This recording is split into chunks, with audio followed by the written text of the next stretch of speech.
நான் எங்கே இருக்கேன் பார்த்தீங்கன்னா, கள்ளக்குறிச்சி மாவட்டம் வானாபுரம் வட்டத்தில் இருக்கக்கூடிய சீர்பனந்தல் என்ற கிராமத்தில் இருக்கேன். சீர்பனந்தல் என்ற கிராமத்தில் சௌந்தரனாகி உடனாகிய பாலசுந்தரேஸ்வரர் ஆலயத்தில் இருக்கோம். இந்த ஆலயம் தான் அந்த ஆலயம். ரொம்ப பழமையான ஆலயம், பாண்டிய மன்னர்கள் கட்டிய ஆலயம். இந்த ஆலயம் என்ன சிறப்பு அப்படி பார்த்தீங்கன்னா, சுவாமிக்கு நேராக ஆத்திமரம் இருக்கு பாருங்க. ஆத்திமரம் இங்கே இருக்கு. இந்த ஆத்திமரம் சுவாமிக்கு நேராக இந்த மரம் தோன்றிருக்கு. இங்கே பார்த்தீங்கன்னா, திருத்தொண்டர் நாயனார் நாடகம் இங்கே வருஷத்தில் ஒரு நாள் நடத்துவாங்க, சித்திரை மாதத்தில். இப்போ நம்ம அந்த கோவிலுக்குள்ளே போய் கோவிலோட சிறப்புகளை பற்றி பார்ப்போம். ரொம்ப பழமையான ஆலயம். இந்த ஆலயம் இப்போ தான் கட்டி கும்பாபிஷேகம் பண்ணப்பட்டிருக்கு. இப்போ கோயில் பூட்டியே தான் இருக்கும். ஆனால் பூட்டி இருக்குன்னா உள்ளே பூட்டியிருக்க மாட்டாங்க. உள்ளே பூட்டியிருக்கோம், வெளியே பூட்டியிருக்க மாட்டாங்க. இப்போ நான் திறந்து உள்ளே போவோம்.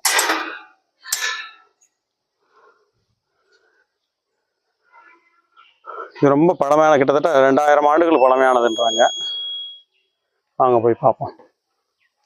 இங்கே பாருங்கள், மேலே பார்த்தோன்னே அம்மன் சுவாமி எப்படி காட்சி கொடுக்குறாங்க பாருங்க. ரொம்ப ஒரு அழகிய சிற்றூர். இந்த சீர்பனந்தல்ன்ற கிராமம் வந்து ரொம்ப அழகிய சிற்றூர். இந்த ஊரில் நிறைய தெய்வ உடைய கோயில்கள் இங்கே இந்த ஊரை சுற்றி நிறைய இருக்குது. இப்போ நம்ம பாலசுந்தரேஸ்வரரை பார்க்க வந்திருக்கோம். வாங்க போகலாம்.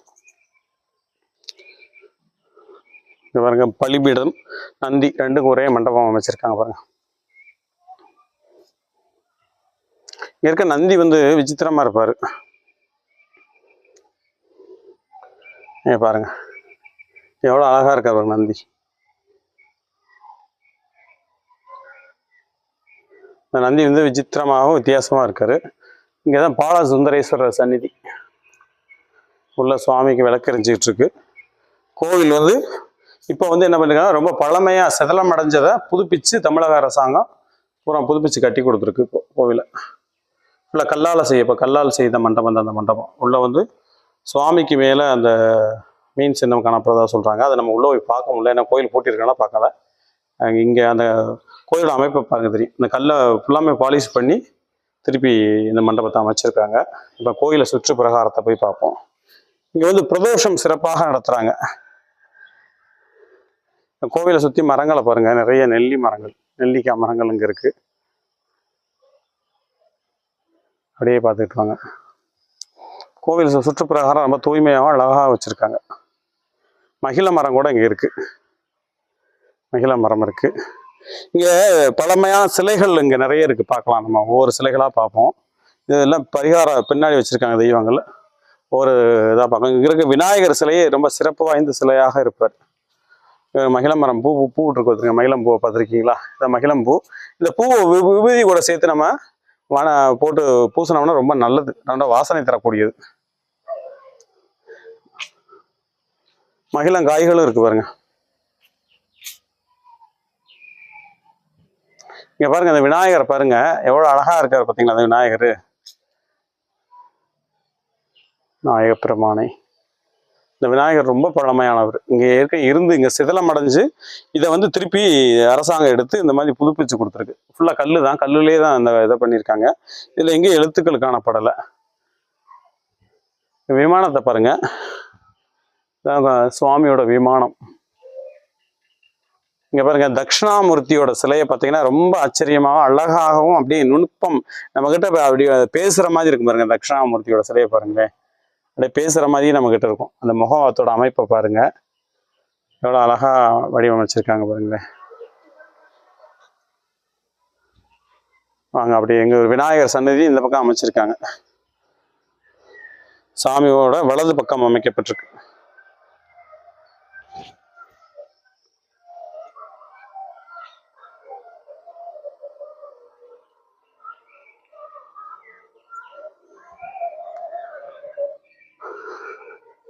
இங்க பிரம்மாவுக்கும் சிலை அமைச்சிருக்காங்க. வாங்க அப்படியே பார்ப்போம். இங்க லிங்கோத்பவர் இருக்காரு. அடுத்து நம்ம பார்க்குற லிங்கோத்பவர். லிங்கோத்பவர் சிலையை பாருங்க, எவ்வளவு பழமையா இருக்கு பார்த்தீங்களா? லிங்கோத்பவர் சிலை.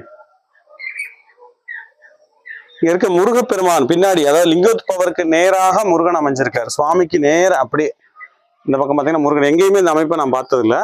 இங்கே அமைஞ்சிருக்கு பாருங்க. முருகனோட சிலையை பாருங்க, எவ்வளவு பழமைன்னு பாருங்க. கீழே இருக்க அந்த பீடத்தோட அமைப்பு ஒரே கல்லில் அந்த பீடமும் அந்த சுவாமி இது பண்ணியிருக்காங்க. வள்ளி தேவியானோட இருக்காரு. அற்புதமாக இருக்கு. அவருக்கு ஒரு குட்டி விமானம் அமைச்சிருக்காங்க. இந்த ஊர்ல பாருங்க பறவைகள் சத்தத்தை கேளுங்க, எவ்வளவு அழகா அந்த ஊரை சுத்தி பறவைகள் சத்தம் நல்லா இருக்கு பாருங்க. அதே மாதிரி இங்க வந்து பாருங்களேன், இந்த பக்கம் பிரம்மா இருப்பாரு. இங்க பாருங்க, பிரம்மா நான்முக கடவுள் பிரம்மா இருக்காரு. அங்க தென்முக கடவுளா இருப்பாரு. விஷ்ணு துர்க்கை சிலை இருக்கு. சண்டிகேஸ்வரர் இருக்காரு. இந்த விஷ்ணு துர்க்கை இதெல்லாம் பரிவார தெய்வங்களாக அவரை சுத்தி இருக்கு, சுவாமியை சுத்தி இருக்கு. இங்க சண்டிகேஸ்வரர் இருக்காரு. பாருங்க, பாண்டிய மன்னர்கள் வந்து எவ்வளவு தூரம் வந்து ஆட்சி பண்ணி இந்த கோயிலை கட்டியிருக்காங்க பாருங்களேன். சௌந்தரநாயகி உடனாகிய பால சுந்தரேஸ்வரர்.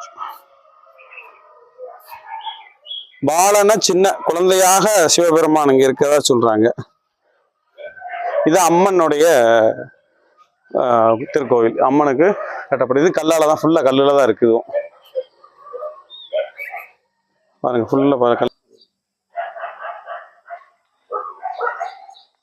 இந்த கற்கள் பாத்தீங்கன்னா இப்ப பார்க்க புதுசு மாதிரி இருக்குங்களா, இது வந்து பழைய கல். பழைய கல்லை வந்து அப்படியே வந்து பாலிஷ் பண்ணியிருக்காங்க, ஷைனிங் பண்ணி பாலிஷ் பண்ணியிருக்காங்க. இங்கேயும் மகிழ மரம் இருக்கு. இங்க கஜலட்சுமிக்கு ஒரு தனியா ஒரு கோவில் இருக்கு பாருங்களேன். கஜலட்சுமிக்கு ஒரு கோவில் கட்டியிருக்காங்க. இதுதான் கஜலட்சுமியோட சன்னதி. கஜலட்சுமி இருக்காங்க பாருங்க. ரொம்ப சிறப்பு வாய்ந்த ஆலயமா இருக்கு. ஏன்னா இங்க இருக்க துர்க்கை அம்மன் இதுக்கு பக்கத்துல இருக்காங்க. அவர் ரொம்ப சிறப்பு வாய்ந்த, ரொம்ப சக்தி வாய்ந்த அம்மனா இருக்காங்க. அந்த கூலியம்மன், அவங்க பேருக்கு கூலியம்மன் சொல்லக்கூடிய துர்க்கை அம்மன்றாங்க. இது பழமையான இது. இங்க இந்த தூணை பாருங்க, எவ்வளவு பழமை பாத்தீங்களா இந்த தூணு. இதை அப்படியே வச்சு செவரா கட்டிட்டாங்க. ஏன்னா உள்ள வந்து பாதுகாப்பா இருக்க சொல்லி இதை கட்டியிருக்காங்க. இந்த மண்டபத்துல இருக்க கற்கள்லாம் பழமையானது. அம்மனுடைய மண்டபத்திலையும் பழைய கற்களை கொண்டுதான் கட்டியிருக்காங்க.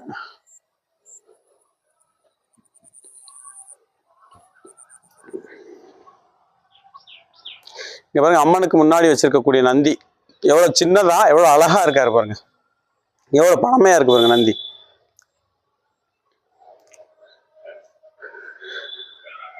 சௌந்தர நாயகி. சௌந்தரம் என்றால் ரொம்ப அழகு மிகுந்தவங்கள், அதான் சௌந்தர நாயகின்னு சொல்றாங்க. உள்ள அம்மன் நல்லா அழகாக வீற்றிருக்காங்க. எவ்வளவு அழகா இருக்கு பாருங்க. 2 வாசல். அந்த பக்கம் உள்ள வந்து ஒரு வாசல், அப்படி சதுரமா பாக்குறதுக்கு அப்படி சதுர சதுரமா உள்ள தெரியுது பாருங்க. மண்டபம் பாருங்க, இவ்வளவு புதுப்பிச்சிருக்காங்க அந்த மண்டபத்தை. இங்க வந்து சிற்பங்கள், சின்ன சின்ன சிற்பங்கள் காணப்படுது. உள்ள ஆஞ்சநேயர் இருக்காரு. அப்புறம் பாத்தீங்கன்னா உள்ள சிம்ம சிற்பம்லாம் இருக்கு. இந்த மாதிரி சிற்பங்களை உள்ள காண முடியுது.